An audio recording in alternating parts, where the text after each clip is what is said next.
बच्चों, welcome to my channel learning platform. आज हम क्लास 8 की 8th ग्रेड बुक का फर्स्ट लेसन अनदर चांस को सॉल्व करते हैं। आइए तो हम देखते हैं फर्स्ट लेसन अनदर चांस का फर्स्ट क्वेश्चन देखते हैं।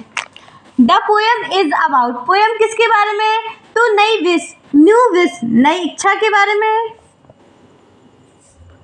न्यू विश सक्सेस, सफलता के बारे में। अनदर चांस, दूसरे मौका के बारे में।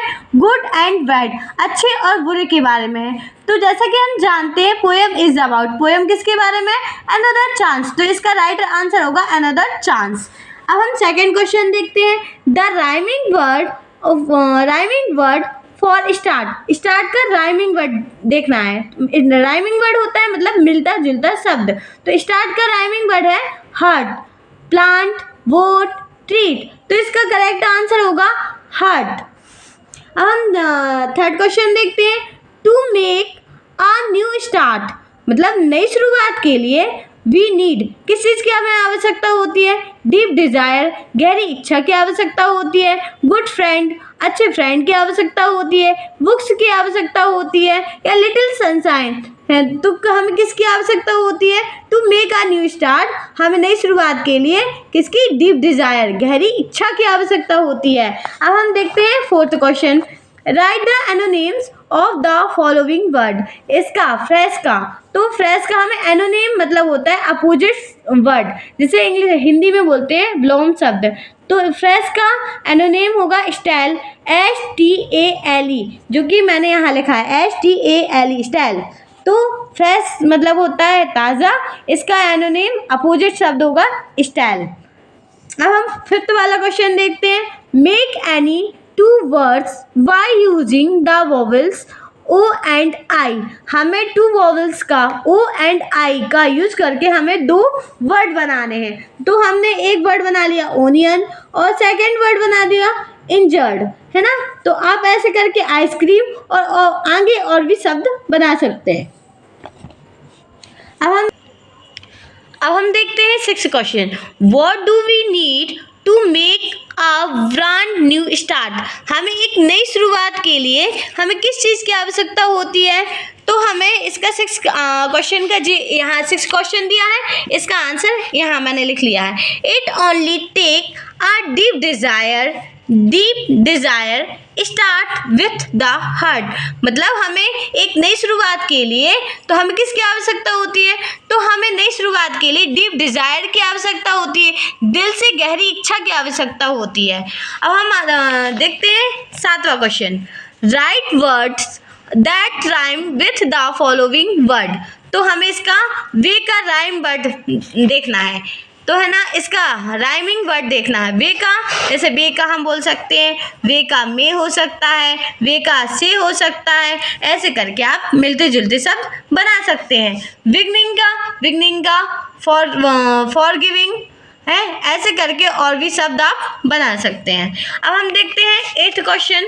Right any one stanza of the, अब हम देखते हैं eighth question. Right any one stanza of the poem another chance, तो हमें पोएम अनदर चांस का वन स्टैंजा लिखना है। स्टैंजा मतलब होता है आपकी जो पोएम है टेक्स्ट बुक में, 8th क्लास की टेक्स्ट बुक में, उसकी कोई भी 4 लाइन आप इसके आंसर में लिख सकते हैं। तो हमने ये लिख दिया है। So never give up in despair and think you are through, for there's always a tomorrow and the hope of starting anew। तो जे मैंने 4 लाइन लिख दी हैं, ऐसे आप भी फर्स्ट लेसन की कोई भी 4 लाइन लिख सकते हैं। अब हम देखते हैं 9वां question. According to you what should we do to correct our mistake, हमें अपनी मिस्टेक को सुधारने के लिए क्या करना चाहिए? इसका हमने आंसर यहाँ लिखा है। अकॉर्डिंग टू मी, हमारे अनुसार, we should do to correct our mistake, हमें अपनी मिस्टेक सुधारने के लिए क्या करना चाहिए? टू टेक अनदर चांस, हमें एक दूसरा मौका लेना चाहिए। अब हम देखते हैं इसका 10वां क्वेश्चन, यहाँ पे दिया है क्वेश्चन, यहाँ पर है 10वां question. Why should we not think we are through, we should not think we are through, हम इसलिए नहीं सोचना चाहिए कि हम सफल हो गए हैं, because for there's always are tomorrow and the hope starting a new. अब हम बढ़ते हैं 11th क्वेश्चन पर। What should we do in despair? हमें निराशा में क्या करना चाहिए? तो we should never give up, हमें कभी भी नहीं छोड़ना चाहिए। इन despair मतलब हम निराशा में कभी भी हमें नहीं छोड़ना चाहिए। Because there is a new tomorrow ahead to do something new। तो हमें निराशा में हमें कभी भी नहीं छोड़ना चाहिए, हमें हमेशा आगे बढ़ना चाहिए।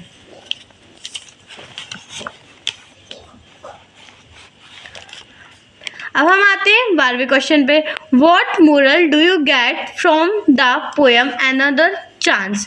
तो हम फर्स्ट लेसन जो पोएम दी गई है उससे हमें क्या मोरल प्राप्त होता है, इससे क्या मोरल मतलब होता है, हम इससे क्या सीखते हैं?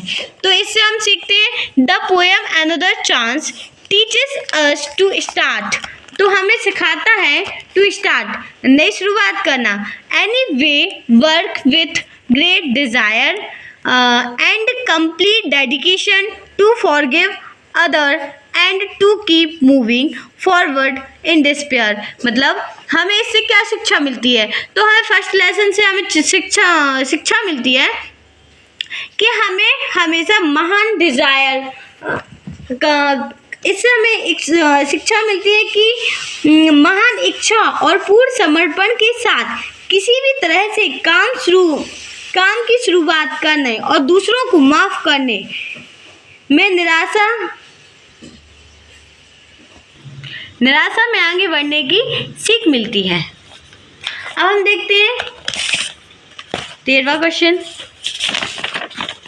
हाँ, look at this picture and answer the question given below. हमें इस पिक्चर को देखना है और इसमें जो क्वेश्चन दिए गए हैं नीचे उनके आंसर देना है। द पिक्चर शो अस आ, हमें पिक्चर क्या शो करती है? फार्म, जंगल, हाउस और पॉन्ड। तो हमें पिक्चर जो शो कर रही है एक जंगल शो कर रही है। इसमें पिक्चर में क्या दर्शाया जा रहा है? एक जंगल दिख रहा है, ना कि कोई फार्म दिख रही है, हाउस भी दिख रहा है, ना तालाब दिख रहा है। तो हमें इस पोएम में क्या दिख रहा है, इस पिक्चर में क्या दिख रहा है? तो हमें जंगल दिख रहा है। Which animal do you see in the picture? इस पिक्चर में आप किस एनिमल को देख सकते हो? तो डियर, हिरन को देख रहे हो ना, तो इसको हम बोलेंगे डियर, है ना। अब how many trees are there? यहाँ पे कितने ट्री है? तो 1, तो हम यहाँ लिखेंगे 1, यहाँ पर एक ट्री दिख रहा है, ठीक है। Do you see a tiger in the picture? क्या आपको इस पिक्चर में कोई भी टाइगर दिख रहा है? तो इस पिक्चर में कोई भी टाइगर नहीं है, तो हम यहाँ लिखेंगे नो, ठीक है। अब इसको ओके, अब यहाँ पे ये वाला चैप्टर कंप्लीट होता है। नेक्स्ट वीडियो में हम सेकेंड चैप्टर देखेंगे। Thank you so much.